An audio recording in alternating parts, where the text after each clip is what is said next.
cette rentrée, il y a un thème qui revient très souvent avec l'actualité, c'est la question de l'identité française et en général d'abord, et puis de la compatibilité de l'islam avec cette identité et avec la République.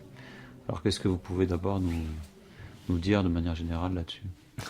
De toute façon, l'identité française, moi je peux pas en dire grand-chose, hein, dans la mesure où c'est une question que je me pose pas vraiment. Enfin, moi je suis français d'origine, je suis né en France, je vis en France, je me pose pas de savoir quelle est mon identité. Alors maintenant, si l'identité est liée à des notions d'histoire, bon, il est évident que la France a été le résultat d'un morcellement d'un empire, hein, qui était l'empire romain germanique, hein, avec une religion dominante qui était le catholicisme, puis ça a été une royauté. Aujourd'hui, c'est une république. Bon, certains se revendiquent de l'héritage antique et solennel, d'autres veulent foutre le tout aux orties. C'est donc assez difficile, à mon sens, de définir une identité française. Sur le plan culturel, compte tenu des contradictions entre, je dirais, les tenants des anciens et des modernes. Voilà. Après, sur un plan ethnique, bon, est-ce que il y a une homogénéité ethnique en France? Une question qu'on peut se poser à bon droit. Bon, il y a eu des Celtes, il y a eu des Ligures en France, il y a eu des Germaniques. Il y a même eu un petit peu une présence arabe, bon, du côté de Narbonne et même du côté du sud-est de la France. Bon, donc, est-ce qu'au point de vue, encore une fois, ethnique, il y a vraiment une homogénéité? Pas oublier quand même que justement avant la Révolution française et l'unification forcée du point de vue linguistique, les régions parlaient chacun son patois sans forcément se comprendre. Hein. Bon, bah, tout le monde sait que les Corses avaient leur langue, les Basques avaient leur langue, les Provençaux avaient leur langue, le Dauphiné avait sa langue, qui était entre Locke et Lloyd. Les Alsaciens avaient leur langue, les Bretons avaient leur langue, voilà. Et tous ces gens-là se comprenaient pas nécessairement. Moi, je me souviens très bien que mon grand-père me disait quand il était enfant, puisque lui était de l'île sur Sorgue, donc c'est le comtat venessin, il parlait patois, il parlait provençal. Et à l'école, on leur interdisait de parler entre eux patois, les enfants, pour qu'ils apprennent le français. Donc l'idée d'une homogénéité linguistique et ethnique aussi est une idée, il n'est pas complètement farfelue, mais enfin quand même qui est sujette un peu à caution. Et il est vrai quand même qu'il y a des rattachements, mais par exemple, bon, si on prend la Savoie ou le Piémont, qui ont été des zones frontalières disputées entre des entités qu'on appellerait aujourd'hui la France et l'Italie, mais qui à l'époque n'existaient pas en tant qu'entité bien découpée, avec des frontières bien délimitées. Vous avez le comtat venessin, pareil, qui a été plus ou moins... je crois quand on demandait aux habitants du comtat venessin s'ils voulaient se rattacher à la France ou à l'Italie, je crois qu'ils avaient choisi assez massivement l'Italie. Et puis comme ça plaisait pas trop... je pense que c'était Napoléon III, je crois, finalement. C'est par la force qu'on les a rattachés. Donc, cette idée d'homogénéité, n'est-ce pas, à la fois culturelle, identitaire, etc., je pense que c'est assez récent. C'est une volonté, précisément républicaine, de créer une entité homogène, uniforme, uniformisée, tant du point de vue linguistique que du point de vue culturel, qui a donné la naissance, finalement, à cette identité qui était beaucoup plus culturelle, à mon sens, autrefois, que linguistique, ethnique. Alors, déjà, pour parler d'identité française, il faudrait savoir qu'est-ce qu'on entend par identité. Bon, aujourd'hui, par exemple, il y a eu récemment un débat avec monsieur, comment il s'appelle déjà celui-là? Zemmour qui nous dit qu'un bon français doit avoir un prénom français. Bon, pourquoi pas? Enfin, ça peut être une logique. À ce moment-là, il faudrait qu'il pousse la logique jusqu'au bout. Je crois que Zemmour en berbère, c'est l'Olivier. À mon avis, il devrait s'appeler Éric Olivier. Ça serait encore plus républicain que Éric Zemmour. Ouais. Voilà, si on va au bout de la logique, il faut respecter l'intégralité du raisonnement et pas s'arrêter à mi-chemin. Et bon, bien entendu, c'est une boutade, mais ce que je veux dire par là, c'est que c'est très difficile, à mon sens, de déterminer avec précision ce que c'est une identité nationale.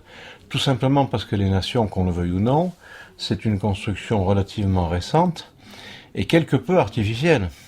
Je pense qu'avant qu'on ait créé cette idée de nation et autour de l'axe républicain citoyen, n'est-ce pas, les gens étaient d'abord se sentaient d'abord en osmose avec l'endroit où ils étaient nés.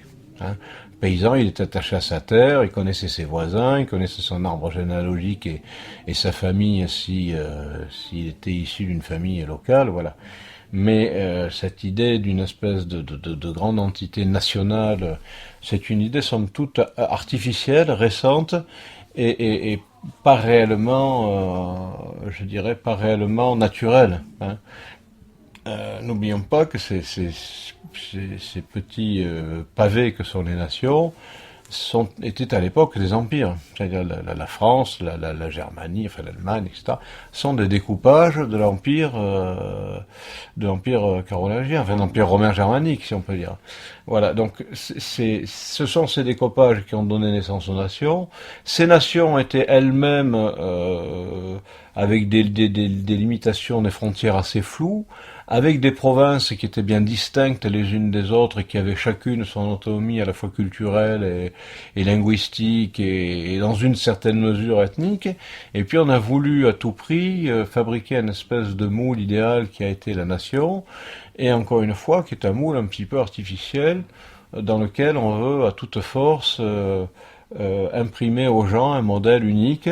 Hein, d'où l'idée très moderne d'intégration. Il faut s'intégrer. Aujourd'hui, si vous n'êtes pas dans les rails, ben vous n'êtes pas un bon citoyen.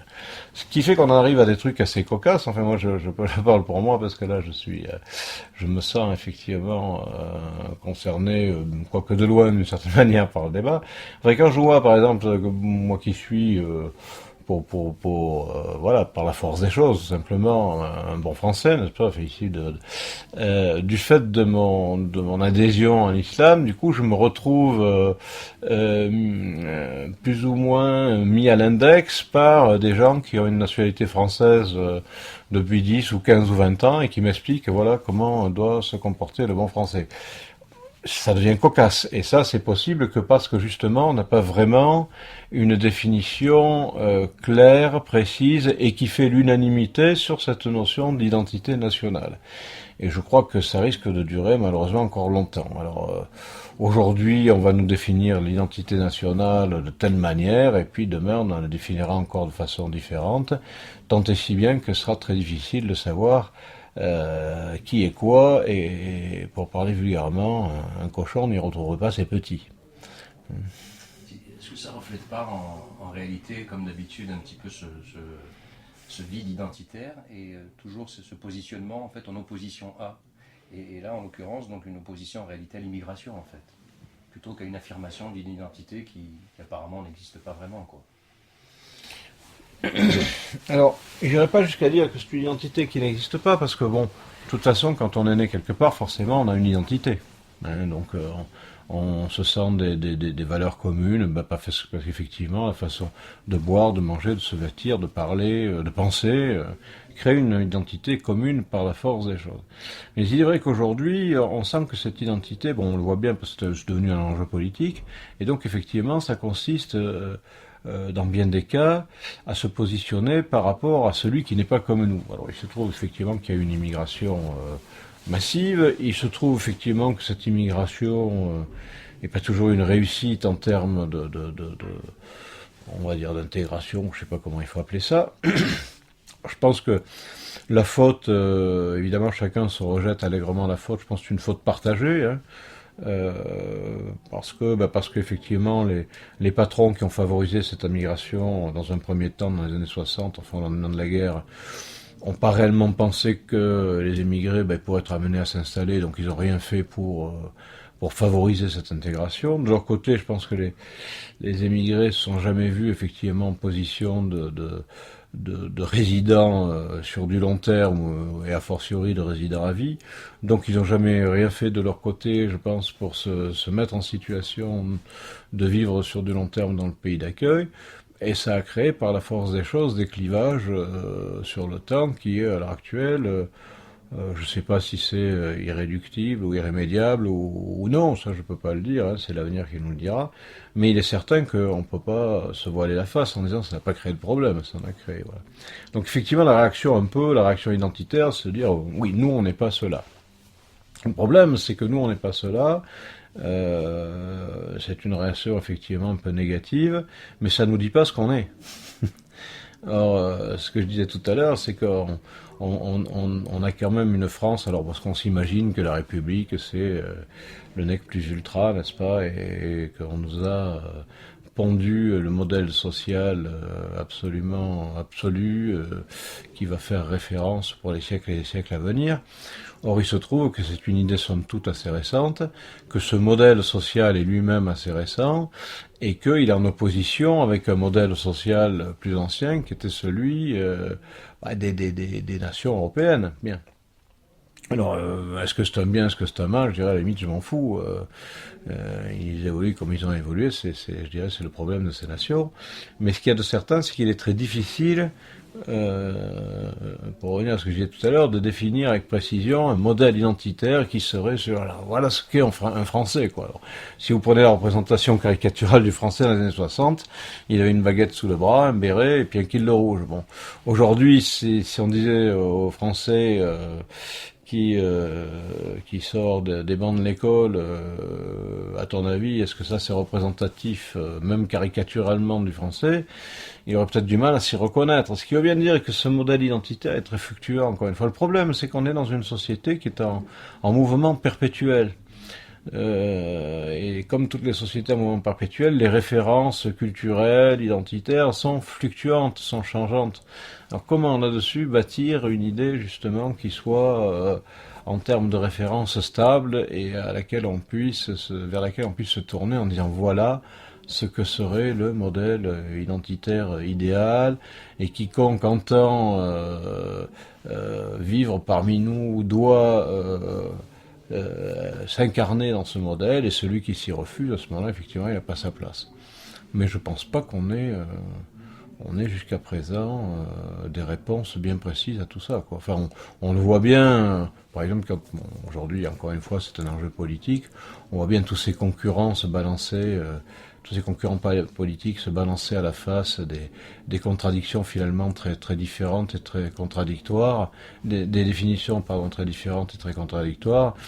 Et bien malin qui pourrait dire c'est celle-là la bonne, et celui qui ne se réfère pas à ma définition, il est dans l'erreur, quoi. Finalement, ces questions d'intégration de la population immigrée et puis des problèmes d'immigration, on a l'impression que si on regarde un peu dans l'histoire, dans les sociétés plus anciennes, bon, il faudrait chercher activement, mais on a l'impression qu'il y avait un rapport tout à fait différent à l'étranger. Ah ben, il est complètement différent. Mais je vous donner deux exemples qui sont quand même très significatifs. Par exemple, je crois que c'est François Fechteux, qui est un juif hongrois, si je ne m'abuse, qui a écrit un bouquin qui s'appelle Requiem pour un empire défunt, où il parle d'un empire austro-hongrois.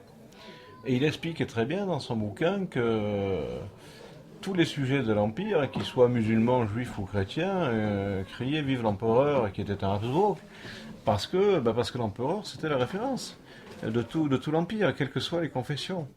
Et puis quand on prend une ville, par exemple, comme Istanbul, capitale de l'Empire ottoman, donc qui est encore un empire, je crois que c'est au XVIIIe siècle, la capitale de l'Empire ottoman compte plus de non-musulmans que de musulmans. Je crois qu'il y a une proportion qui est de l'ordre de 60-40, ce qui est absolument inimaginable aujourd'hui. Imaginez Paris, par exemple, avec 60% d'étrangers. Vous direz, c'est impensable. Avec 60% en tout cas ou 60% de musulmans, ou 60% de juifs, ou 60% de bouddhistes. Hein, alors vous direz, mais c'est l'invasion.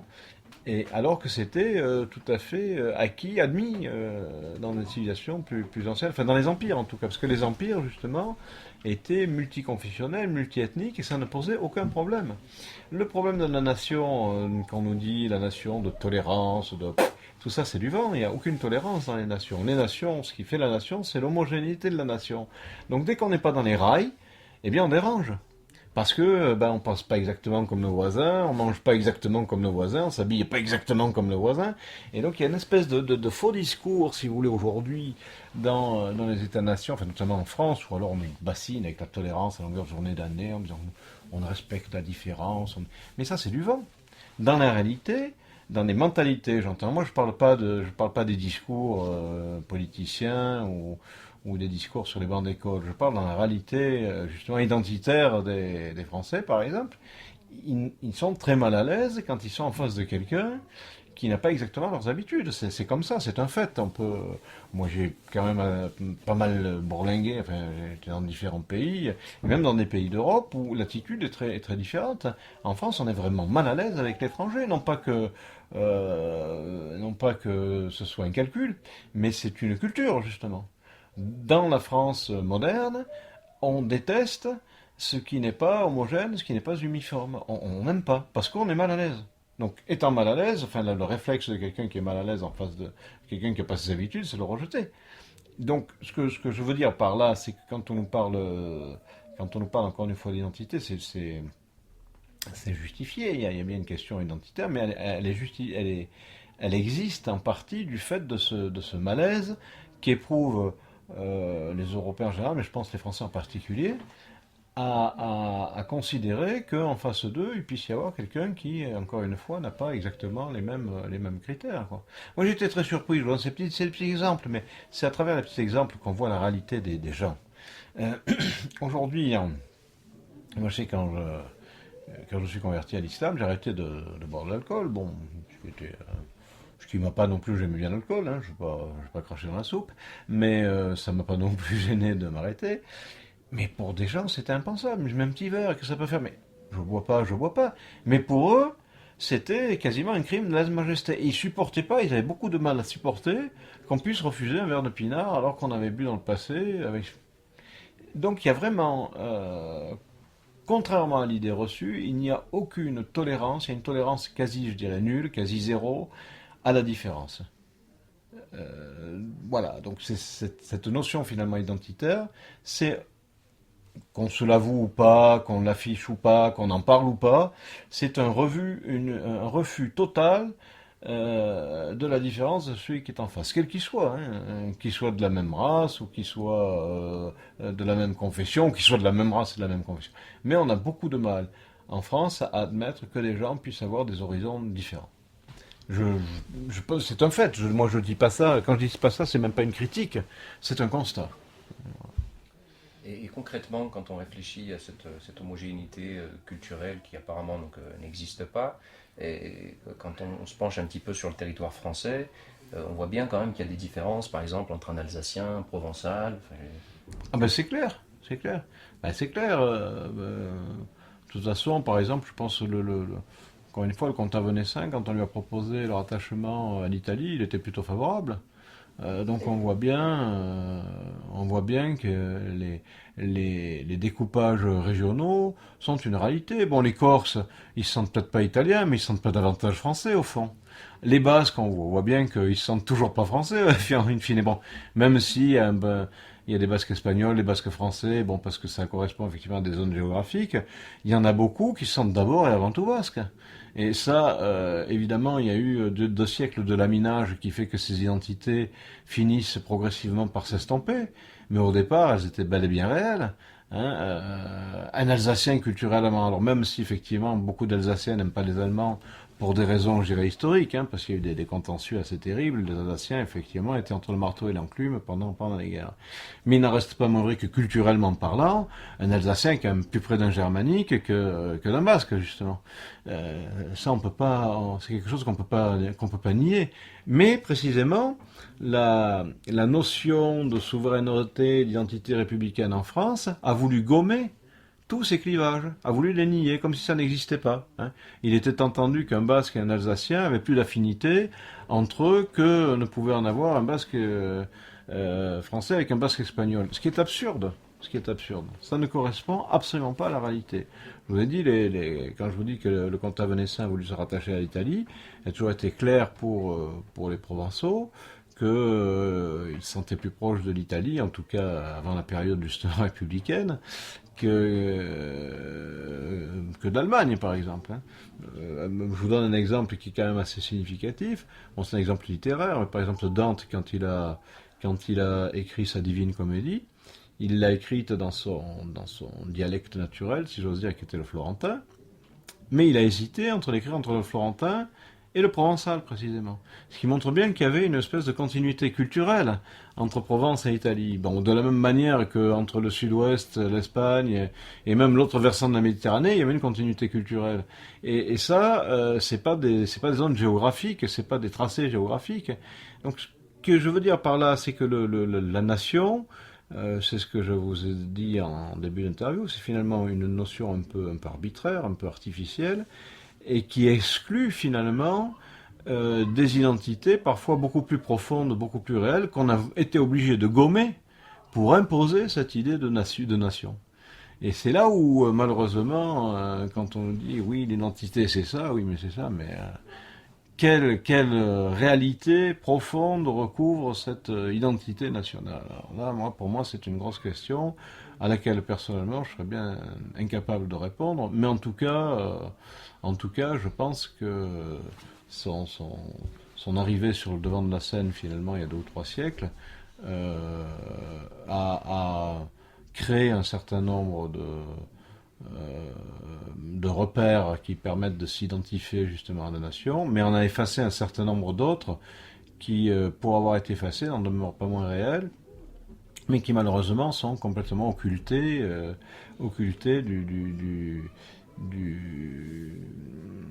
je dirais, du discours politique. D'ailleurs, un exemple qui est assez frappant, c'est quand on voit un type comme Manuel Valls, qui, comme chacun sait, est espagnol d'origine, qui a eu sa nationalité, je sais pas, française à l'âge de 18 ans, je crois, ou un truc comme ça, et qui va dire aux Corses, non, mais il faut pas parler corse, la langue de la France, c'est le français. Je dis, on se fout de la gueule de qui? Voilà un mec qui au fond est encore espagnol, comme on m'excuse, même si la nationalité ça change rien, c'est pas, parce que la nationalité c'est pas une identité profonde, c'est pas un truc sur du papier, et qui vient expliquer aux Corses, ne parlez pas corse, parlez français, parce que c'est la langue de la République. Et c'est pas du foutage de gueule, quelque part, c'est quoi? Et c'est là où la question identitaire, elle est quand même très ambiguë, très ambiguë.